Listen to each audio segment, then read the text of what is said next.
Johann Zarco nous en dit plus sur les objectifs qu'il s'est fixés avec Honda pour la saison prochaine. Bezzecchi, quant à lui, sera toujours pilote VR46 en 2024. Morbidelli se rapproche très fortement de Pramac. On parle aussi beaucoup de Mir chez Gresini, mais qu'en est-il? Le retour de Iannone en compétition, ça y est, c'est officiel, c'est tout frais. Il sera dès l'an prochain en World Superbike. On parlera aussi de la Dorna inflexible quant à la demande de KTM de rajouter un team, voire une 5e moto. Davide Brivio, l'ancienne pièce maîtresse de Suzuki, possiblement de retour en MotoGP. Et puis on parlera brièvement aussi des essais qu'il vient d'y avoir lieu au Grand Prix de Catalogne. On va évidemment parler de nos Français, on voit ça de suite ensemble. N'oubliez pas de vous abonner, de liker la vidéo. Merci du fond du cœur à tous ceux qui me soutiennent. Jingle.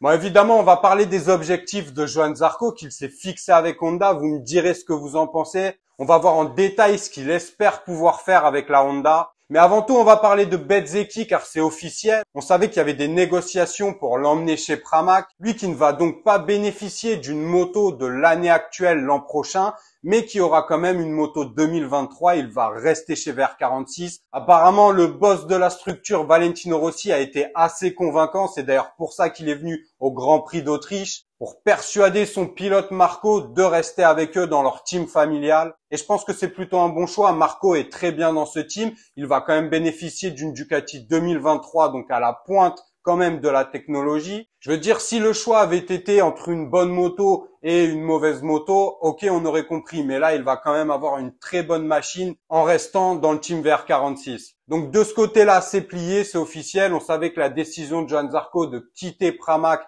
et d'aller chez Honda aurait pu rebattre les cartes. Mais non, Bezzecchi sera toujours bien dans le team VR46 l'an prochain. D'ailleurs, il y en a un autre qui sort de l'académie VR46, un grand ami de Marco Bezzecchi, c'est Morbidelli. Morbidelli, on en parle beaucoup, il est aux abonnés absents depuis plusieurs années maintenant, après avoir été quand même vice-champion du monde. Mais on le sait, avec la Yamaha qui ne marche absolument pas, d'ailleurs on va en reparler là par rapport aux essais de Catalogne, c'est la Bérésina. Morbidelli qui semblait totalement déconnecté du MotoGP, qui n'y arrivait plus. Alors certes, la machine est en cause, mais sa motivation semblait également très diminuée. En tous les cas, très peu de bonnes performances de Morbidelli depuis plus de 2 ans maintenant. Alors on sait qu'il va quitter Yamaha, on se demandait s'il allait peut-être aller en World Superbike ou arrêter sa carrière, mais non, Morbidelli se rapproche très fortement de Pramac, il l'a confirmé, Ducati le confirme aussi, il y a des négociations, il y a des rapprochements entre les deux entités. Et a priori, la place de Pramac va être cédée à Franco Morbidelli. Alors peut-être que le pilote italien va renaître de ses cendres parce que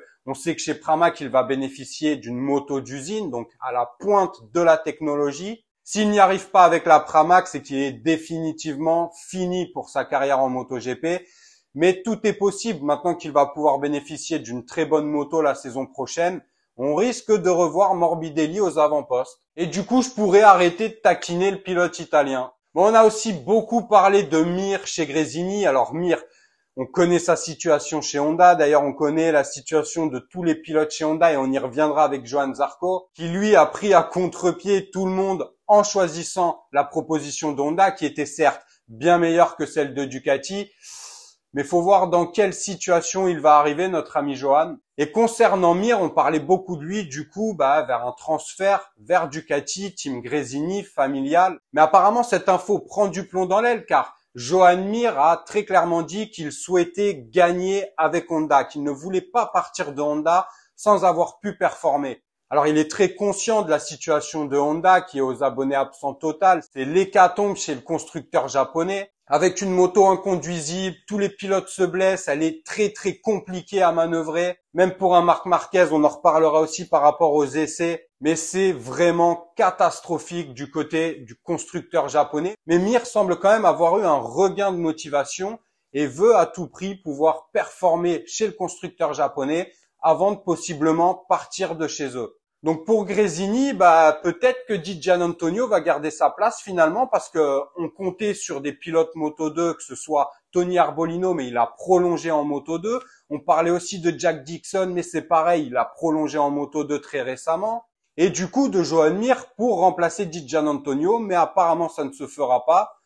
Bah donc peut-être que Di Giannantonio c'est sa chance et il va pouvoir rester chez Gresini. À lui de montrer qu'il a le potentiel pour rester en MotoGP. Et concernant Ducati, d'ailleurs, il va y avoir de gros embouteillages pour le team d'usine car Martin vise clairement en 2025 le team d'usine. Il veut à tout prix aller dans le team d'usine et si c'est pas le cas, il dit qu'il observera les offres qu'on peut lui faire émanant d'autres constructeurs. Mais ça va faire des embouteillages parce que bon, il y a déjà Enea Bastianini. Même s'il est en difficulté, il va falloir quand même qu'il prouve qu'il a le talent et le potentiel pour être là. Moi, je pense que oui, mais c'est vrai que c'est difficile pour Enea en ce moment. Vraisemblablement, Pecco Bagnaia ne bougera pas, c'est une quasi-certitude. Mais du coup, il y a Bezzecchi aussi qui vise en 2025 le team Ducati d'usine. Donc ça va faire beaucoup. Martin, Bezzecchi, pourquoi pas d'autres pilotes qui vont émaner sur la saison prochaine. Enfin bref, c'est un problème de riche pour Ducati, mais il va quand même falloir le résoudre. D'ailleurs, c'est un peu comparable à KTM. La Dorna reste inflexible quant à la demande de KTM de rajouter un team, voire même une seule moto de plus, une 5e moto,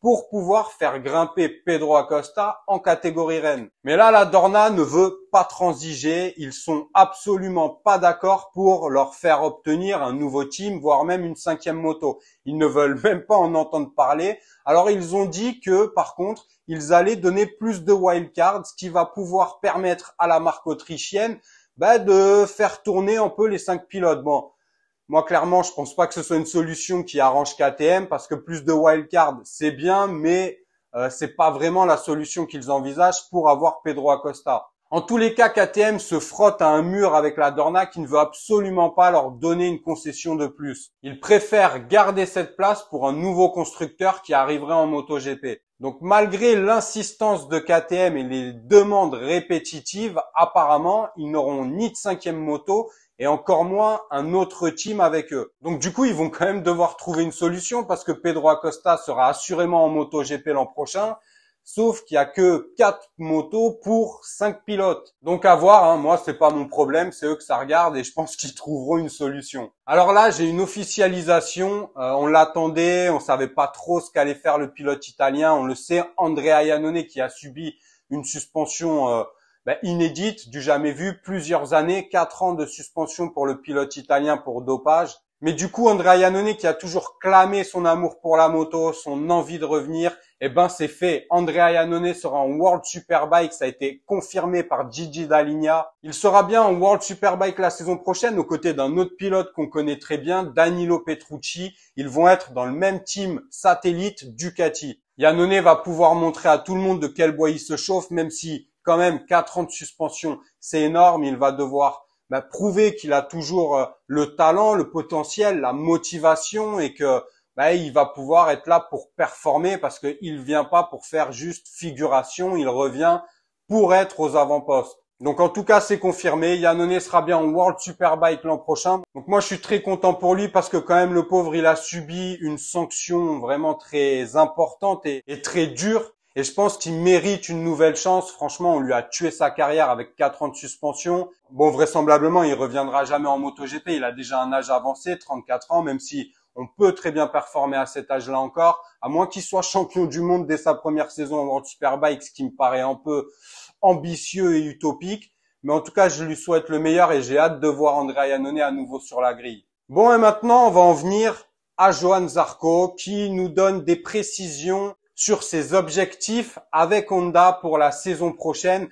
Vous allez me donner votre avis. Moi, je souhaite que du bon à Johann Zarco, mais ça me semble un peu utopique. Alors, il nous donne beaucoup de précisions. On va voir ça ensemble. Mais si on regarde réellement la situation, il faudrait un miracle pour moi pour que Honda rapidement rattrape la concurrence ou ne serait-ce que d'avoir une moto conduisible et qui performe un minimum. Pour l'instant, on n'en est pas du tout là. Et ce qui me fait un peu peur, c'est que on dit beaucoup que Honda a pris Johann Zarco pour l'écouter, pour sa capacité d'analyse, de développer les machines, pour ses connaissances aussi par rapport à la Ducati, chose qui va être très précieuse, ça par contre, pour la marque japonaise. Mais le problème, c'est que même cette année, à part Marc Marquez, il n'écoute pas du tout les autres pilotes. Il n'écoute pas les pilotes LCR, il n'écoute pas Joan Mir. Et pourtant, Johann Zarco a confiance en le fait qu'il va pouvoir être écouté par les dirigeants de Honda, qu'il va pouvoir réellement apporter un plus C'est tout ce qu'on lui souhaite. Mais du coup, on va voir avec précision les objectifs de Johan. D'ailleurs, Johan qui aura très probablement comme coéquipier Nakagami. On sait que là aussi, il y avait des divergences et que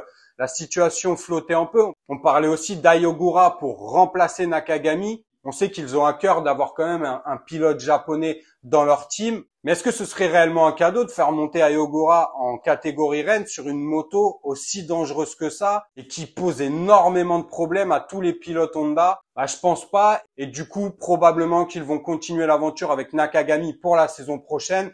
Donc, Johann Zarco aura Nakagami comme coéquipier. Maintenant, on en vient à ces déclarations concernant ses objectifs. Bon, déjà, il commence à nous dire qu'il faut que les 4 Honda soient dans le top 10 à la fin de l'année, au moins 3 des 4. Bon, déjà là, ça me semble un peu utopique. Vu la situation actuelle de Honda, et franchement, on n'en rajoute pas, pour moi, il faudrait un miracle pour que 3 des 4 Honda soient dans le top 10 l'an prochain. Il continue en nous donnant plus de détails sur ses objectifs avec la marque japonaise. L'objectif est d'avoir la moto en sortie d'usine et d'être impliqué dans le développement. Bon, déjà, là, il va falloir voir si c'est réalisable parce qu'on voit bien qu'Alex Rins s'est plaint du fait que Honda ne l'écoutait absolument pas malgré une victoire quand même avec sa moto inconduisible dans le team LCR.